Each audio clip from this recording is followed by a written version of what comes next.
Assalamualaikum warahmatullahi wabarakatuh, Sobat Espresso. Apa kabar? Zippo, siapa yang tidak kenal Zippo?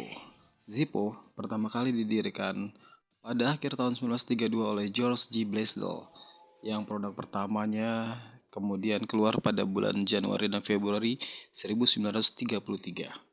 Nah, ini adalah kode yang ditempatkan di bagian bawah Zippo. Nah, kita lihat di sini ada huruf, kemudian tulisan Zippo, kemudian tanda register, dan kemudian kode angka Romawi. Tiap Zippo tergantung pada tahun diproduksinya, bahwa angka Romawi ini adalah pembuatan tahun mulai dari tahun 80 sampai dengan 90-an. Kemudian di bawahnya ini ada asal Zippo, kota asal Zippo yaitu Bradford, PA, made in USA.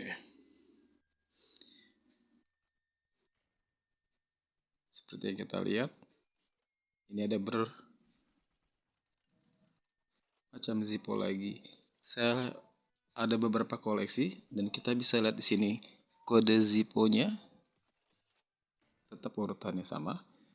Ada huruf, yaitu menandakan bulan.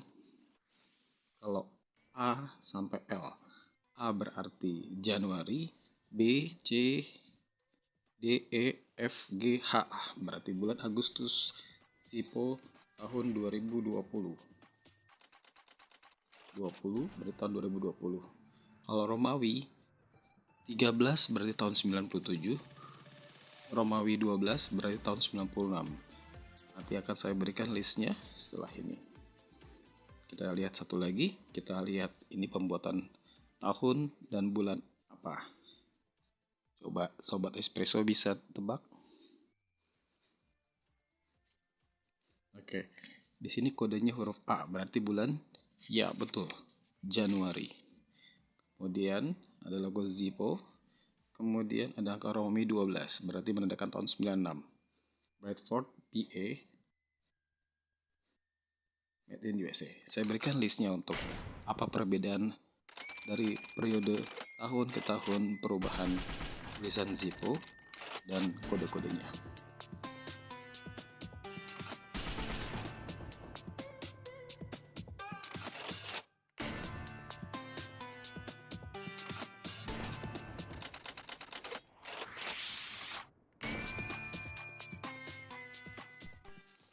Oke, korek Zippo yang secara resmi menjadi korek api resmi tentara Amerika pada Perang Dunia Kedua ini. Kita lihat ciri-ciri di bagian insert atau bagian dalamnya, yaitu ada 8 titik lubang pada sisi satu dan sisi lainnya dengan jumlah yang sama, masing-masing 8, 5, 6, 7, 8.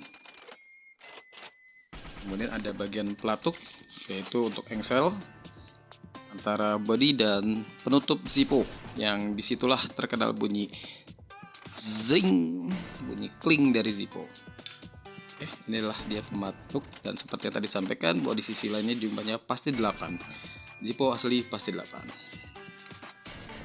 Di area atas ini kelihatan bagian tempat sumbu dan ditarik garis lurus dari atas ke bawah makin ke tempat roda pemantiknya itu, dan roda pemantiknya itu posisi letaknya tidak lurus benar tapi agak miring. Zippo asli miring. Itu cara cepat ya mengindikasikan bahwa Zippo asli. Di sini juga tempat batu pemantiknya terbuat dari kuningan. Nanti cara pengisian batu pemantik, cara isi bahan bakar Zippo-nya atau sumbu bisa ada di video lain. Jangan lupa untuk subscribe dan berlangganan The White Espresso. Bagian dalamnya ada engselnya di bagian penutup untuk pembatas dengan pelatuknya. Itulah tempat bagian terkenal tadi, bagian kling. Ya, kita lihat bagian dalamnya. By the way, bagian dalam ini saya udah berbeda dengan yang bagian luar. Tapi biasanya dan memang Zippo bagian body dengan bagian insert atau bagian dalam ini berbeda pabrik pada saat pembuatannya. Oke, kita bisa baca di sini untuk dijaga agar berhati-hati karena mengandung bahan bakar yang mudah terbakar. Dan tulisan di sini adalah Zippo Made in USA. Ada juga yang tulisan Made in Zippo USA. Tapi yang The White Espresso suka sih, rekomend yang tulisannya Zippo Made in USA. Oke, di sini ada tulisan untuk tetap dijaga hati-hati dari anak kecil. Saat perang memang Zippo itu bisa dipakai untuk memasak ransum ya di helm tentara, karena helm tentara juga dari besi atau baja. Di sini bagian insert ini ada gelembung yang dia akan kalau dimasukin ke dalam itu akan mengunci seperti mengunci, jadi nggak lurus atas ke bawah, tapi ada bagian yang menggelembung. Itu biasanya dibuat pada periode akhir, yang sekarang yang lebih modern dia ada seperti ini, tidak lurus banget, dia terasa ada yang gelembung, jadi itu untuk mengunci di dalam, jadi nggak longgar. Zippo yang lama itu lurus aja insertnya. Zippo ini memang fungsinya pada saat Perang Dunia Kedua itu untuk menyalakan api unggun, kemudian untuk memicu bahan peledak ya pada zaman perang dulu, dan kemudian untuk memalu paku, dan juga bahkan yang bunyi kling tadi sebagai isyarat kepada sesama tentara. Ya, terkenal banget ya bunyi zing kling.